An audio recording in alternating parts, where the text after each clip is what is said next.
Hi everybody, welcome to my high-tech setup here. So to begin a coiled basket, you want to start with about a quarter of your bundle, or maybe a bit less depending on how fine you want to make it. So I've already separated out here the amount I want. Peg's always handy.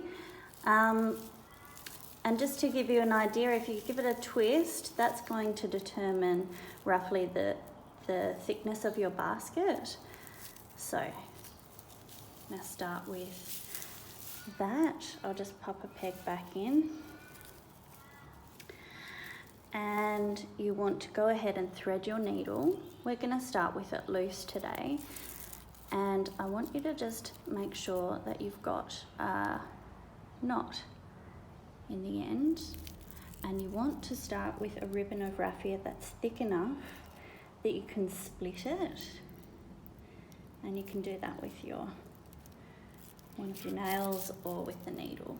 So just make sure that you've got the end of it split, because the needle is going to come back and pick up right before that knot. Okay, so let's start.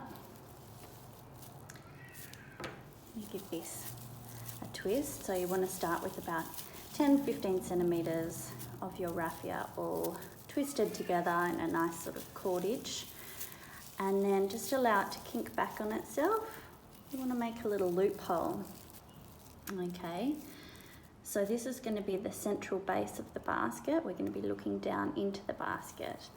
Okay, pinching with your left hand, you want the bulk of the raffia running off to the left from the top, and you're going to send the needle through that central hole from the back.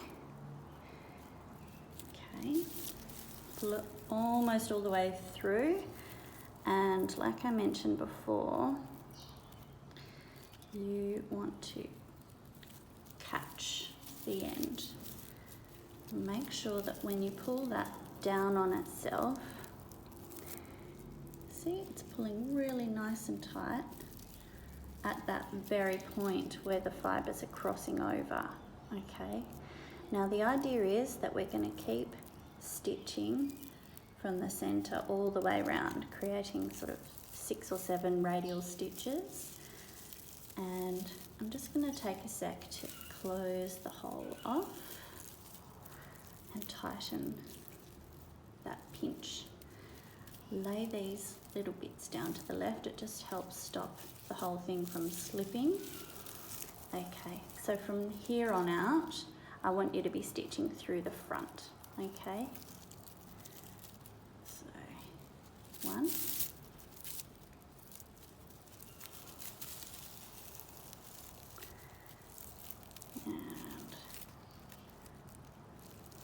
2,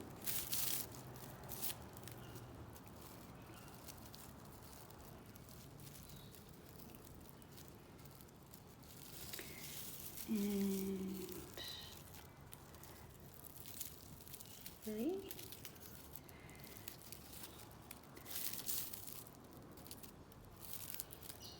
You want to make sure there's a little break in between each stitch, a little breath, just so that you can see clearly where the needle's going to go your next trip around.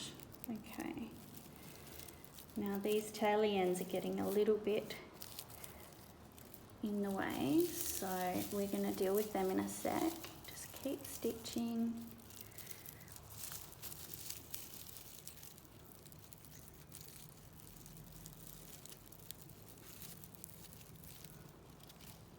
And you can see that as you stitch, it sort of pulls that hole open a little more. So before we get too far along, just pause and try and close it over by pulling the taily ends away and the bulk of the raffia in the opposite direction.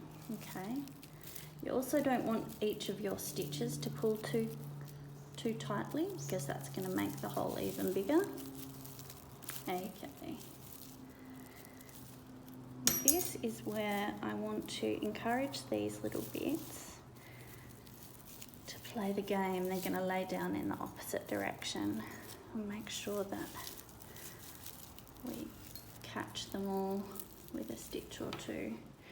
And once they're all incorporated, we can go ahead and trim them off right at the base of the work.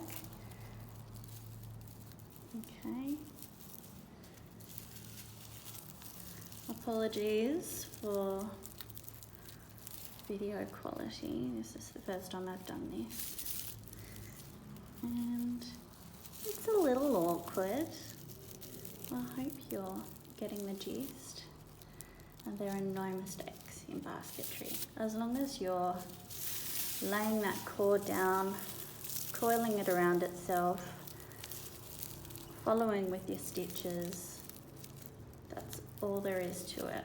So I'm going to show you how I do it, but you know, I want you to be patient with yourself, and I also want you to just go with the flow.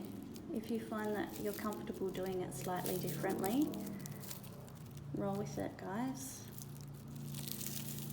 because there are no real rules in basketry. Okay, we're back to the beginning. So I said before 6 or 7 radial stitches. I think you'll find it's more like 10. Like I said, no rules.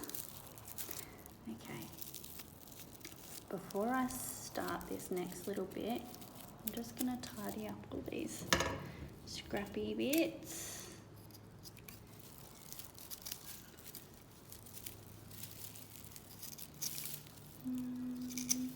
And the next coil is going to come around and cover them up anyway. Looking cute. All right. Keep twisting. Now, so I'm more or less back to the beginning. I might send one more through the middle.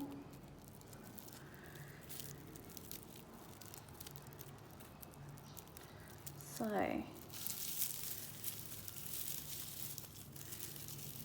now this is the bit where I want you to be really patient with yourself.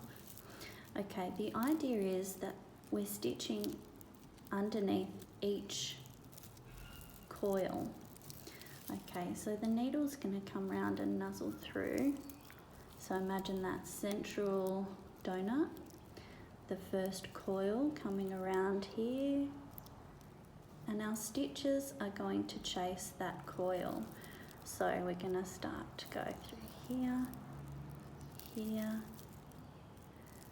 And while it's really small and dense, it's awkward, but as it grows, it'll become clearer and clearer, okay? So bear with me. I'm gonna go through here. So this bit is a matter of like just nuzzling through, but it's going to get easier and easier as it grows, okay? And as is the case, usually you've got to add on a length to your needle right when you least need it.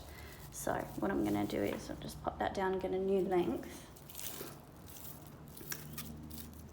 Ready to learn a reef knot. In fact, I might just pause there because teaching the reef knot, it's good to have contrasting colours. So one moment.